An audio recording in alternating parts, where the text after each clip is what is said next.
ladies and gentlemen, a very warm welcome to this dialogue. Today on the show, we're going to unpack a lot as we delve into a range of unfolding developments in Ethiopia, from the commencement of natural gas production to the progress of the fertilizer complexes, and of course, the historic inauguration of the Grand Ethiopian Renaissance Dam. And to help me put all this into perspectives, I'm so honored to be joined by former U.S. Assistant Secretary of State for Africa and U.S. Ambassador to Guinea and Ethiopia, long-term U.S. diplomat Tibor Nagy, whose insights and expertise on these topics will undoubtedly be both remarkable and invaluable. I'm your host, Shifarao Laiko. Do stay with us. Thank you so much for joining me. I know you have been busy over the week. I really, really appreciate it. Thank you very much. You know how much I enjoy Ethiopia-related issues. Yes, sir. I specifically am so grateful to you because you follow new developments unfolding in Ethiopia, and also you provide constructive and amazing insights, which are really admirable. Thank you again, sir. No, my pleasure. You know, I sometimes think that in a past life I may have been Ethiopian, because for some reason my heart really, really, really goes out to Ethiopia. Thank you so much. Jumping right into our discussion, Ambassador, I would really like you to begin our conversation regarding AGOA vis-a-vis the continent of Africa in general and Ethiopia in particular. As you know, AGOA's exploration has been described as an own goal for U.S.-Africa relationship. From your diplomatic and also academic vantage points, sir, what structural reforms and policy reimagining should the USA pursue in order to make a renewed AGOA genuinely transformational for African economies in general, and of course to Ethiopia's economy in particular, as a country that's industrializing? Yeah, that's a great question.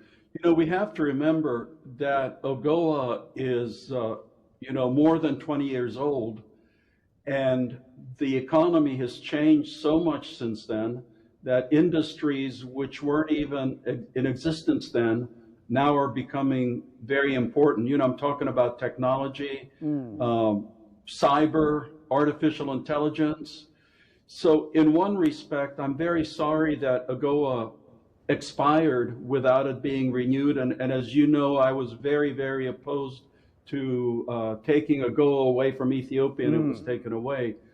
But now I believe everybody on the U.S. side would like to see a renewal of AGOA, but it needs to be in a new form that really allows Africa, United States to both benefit from it.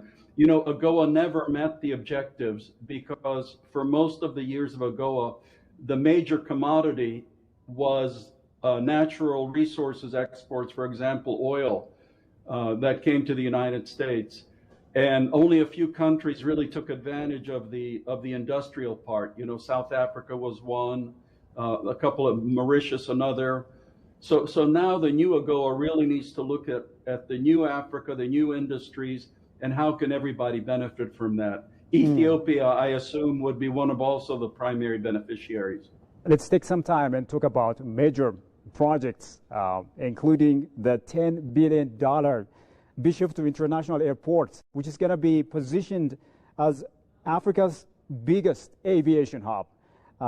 In this regard, how might this project, sir, reshape Ethiopia's geostrategic weight in the Horn of Africa in particular, and in the border Red Sea corridor in general?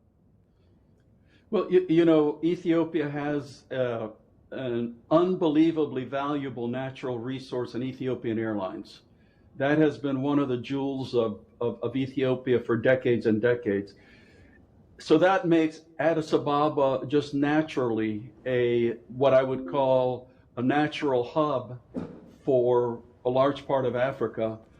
One of the problems with Addis Ababa Airport, as we who have been there know, is the elevation. because it is so high that it's very difficult, especially for loaded airplanes, to take off, and only a very few large aircraft can use it. So moving the airport to a lower elevation where there's room to expand, I think is going to be just a huge boost to Addis Ababa as a central point in Africa, but also to Ethiopian Airlines and other airlines and carriers that might want to come into Addis Ababa, but have been unable to because of the location of the current airport.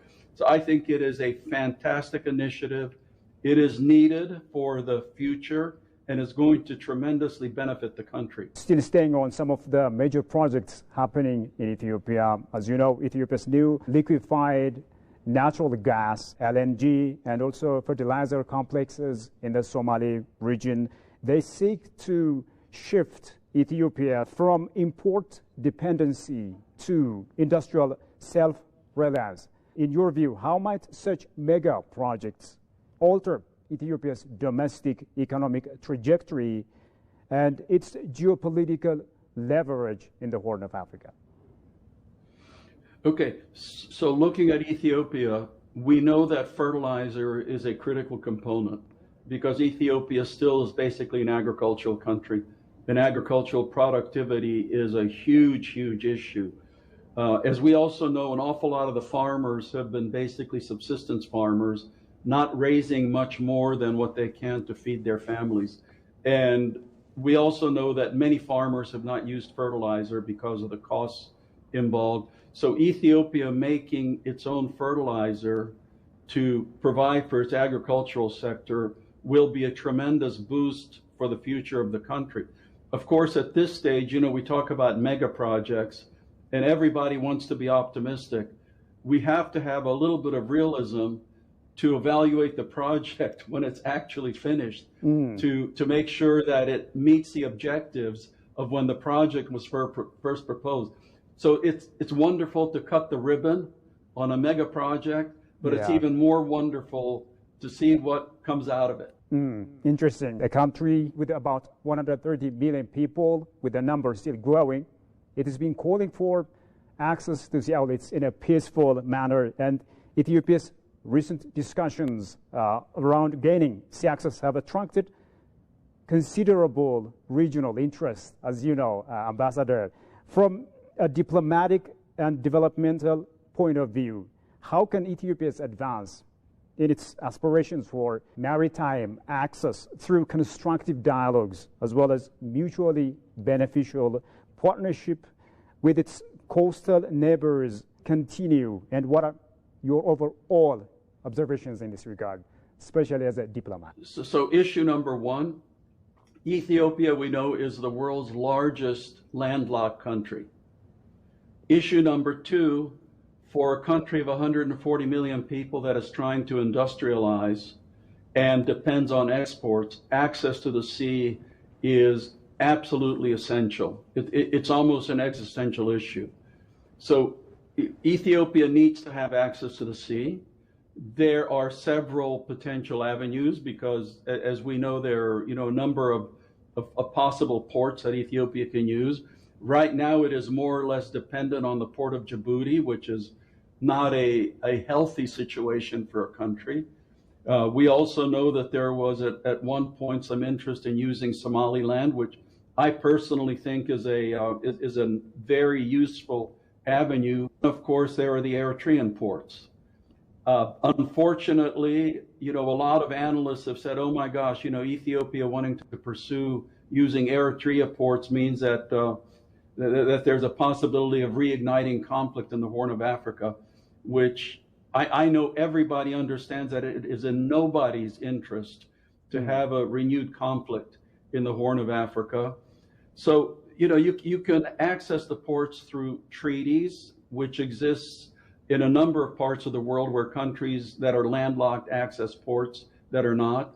Obviously, the country of the port would maintain sovereignty, but Ethiopia would have guaranteed rights of access to the port, of using its own customs, and that's there are a number of potential ports.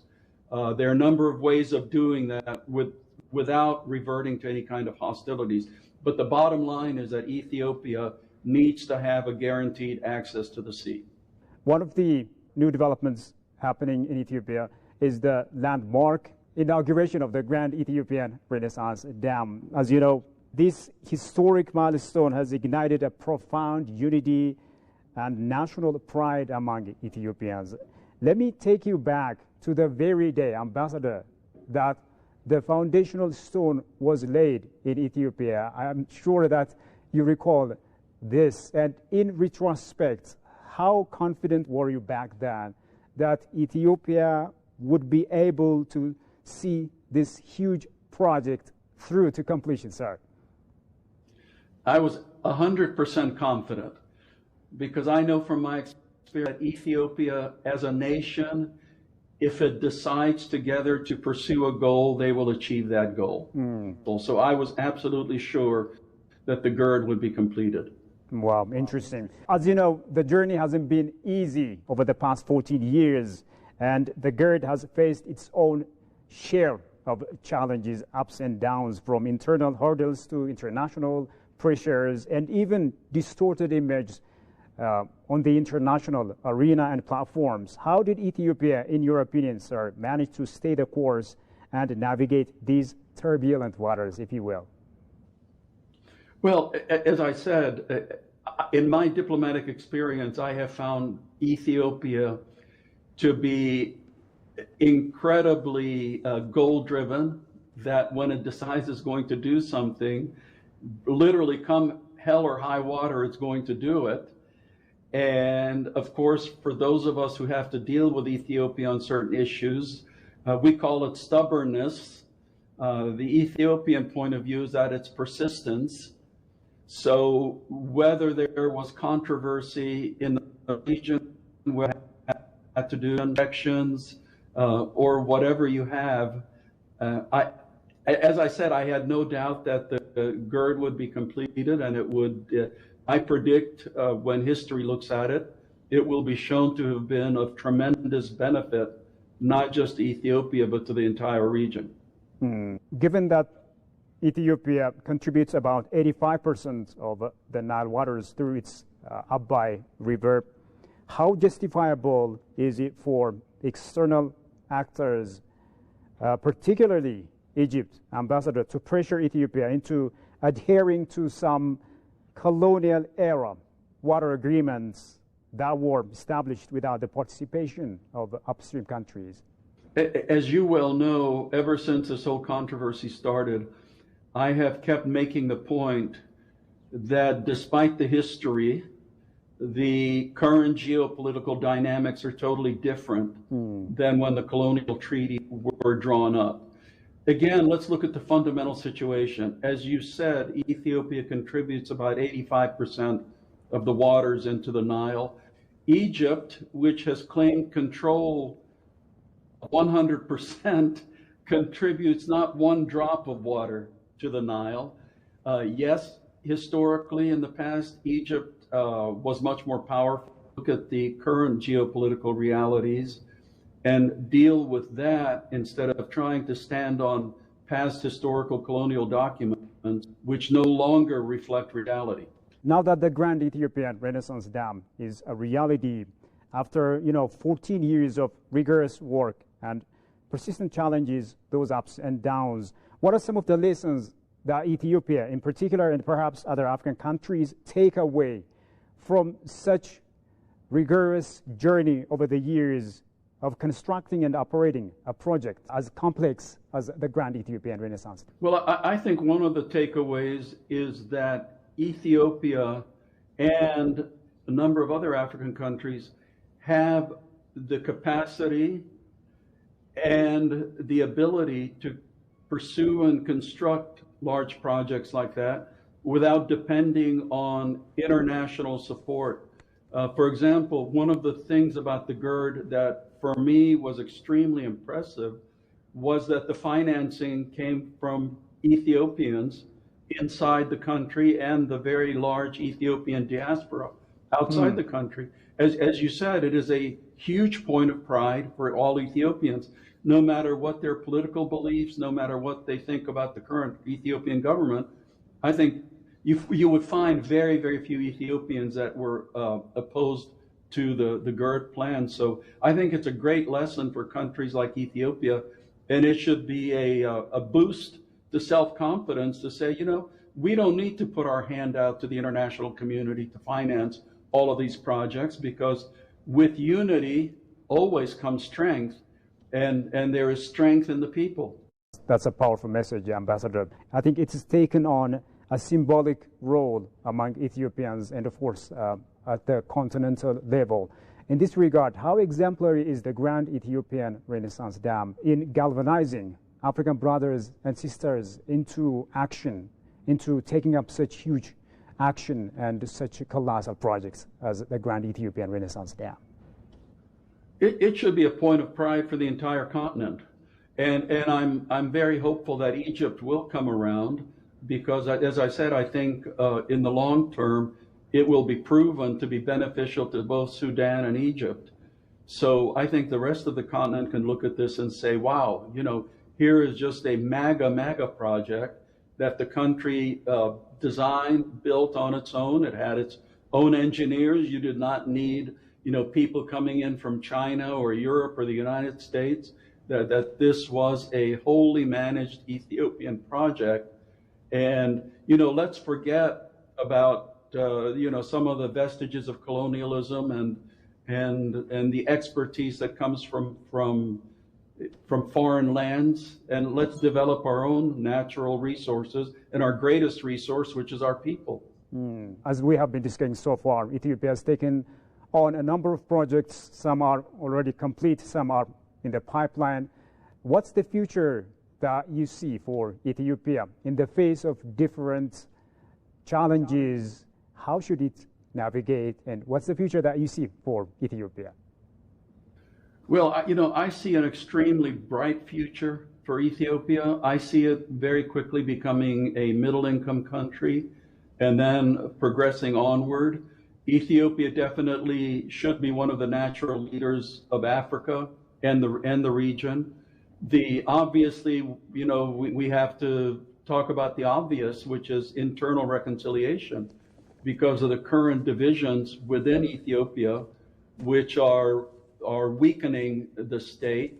So those have to be addressed. I'm an optimist because there are solutions to those, and it's just a matter of reconciliation within Ethiopia itself, to where everyone looks at the future the way they did at the GERD and say, to get to that very promising future for this nation and for these people, we are going to have to unify, but that means having some kind of a national reconciliation, so that everybody that's sitting in the boat is pulling the oars in the same direction. Because as we know right now, people sitting in the boat, some people are pulling the oars in a different direction. Yes. As you know, Ethiopia and the United States of America have enjoyed years of diplomatic relations, and they are still enjoying a friendly cooperation. How should it continue in the future? I foresee a very fruitful and, you know, win-win, cooperative, mutual beneficial relationship, because it's almost the natural relation is almost like a hand going into the glove. It's a natural fit, and it will tremendously benefit both countries. And now, as the Ethiopian diaspora in the United States becomes more prosperous, it grows not only in economic influence, but also in political influence. So I think more and more American politicians are going to be listening to their Ethiopian constituents. And as I said before, if there is national reconciliation in Ethiopia, that means the diaspora will also be united, so that they will have a single message to tell the American politicians regarding relations between our two great nations. Interesting. Let's scale this up and talk about the relationship between the continent of Africa and the United States of America. Right now, Africa, I think, is in an advantageous position, because Africa has some of the treasures that the entire world desperately needs for this 21st century economy. So if Africa handles this wisely, not only will the countries benefit, but the people in those countries will benefit. We all know that some of the African countries are literally the richest countries in the world. And the, the trouble has been that the richest countries were some of the poorest people. So to help the populations of Africa, of course, the countries need to share the wealth amongst their own people. But the wealth will be coming because, as I said, Africa is in a tremendous position of being able to deal with the rest of the world. They are not limited to, oh, we can only deal with China, we can only deal with America, we can only deal with Europe, or we can only deal with the Gulf Arabs. No, African countries can deal with whoever they want to deal with and get the best deal possible. So, if Africa does it right, it really can be the African century. Yes. If Africa does not do it right, then the century is going to end up the same way as it was when it started. I don't want to take up much of your time, Ambassador, but I really want your final message to Ethiopians in particular and to Africa in general. Could you just give us some of your wishes, your final thoughts? My prayer every day is that Ethiopia will achieve its natural greatness, because it can do that as long as it gets over this rough period of internal dissension, and with national reconciliation, it can really be one of the leading countries in the world. Tibor Nagy, former U.S. Ambassador to Ethiopia and long-term U.S. diplomat, thank you so much for those wonderful and brilliant ideas. And of course, thank you very much for standing by Ethiopia and providing those constructive thoughts and wishes. I really, really appreciate it, sir. Thank you very, very much, and have a phenomenal rest of the day. Thank you, sir. You too. That brings us to the end of today's program. We've covered a lot of ground, from Ethiopia's natural gas production and fertilizer projects to the historic inauguration of the Grand Ethiopian Renaissance Dam. A huge thank you to my guest today, Ambassador Tibor Nagy. And of course, a huge thank you to you, ladies and gentlemen, for having been with us so far. And until I see you next time with yet another program, stay safe and keep the discussion going.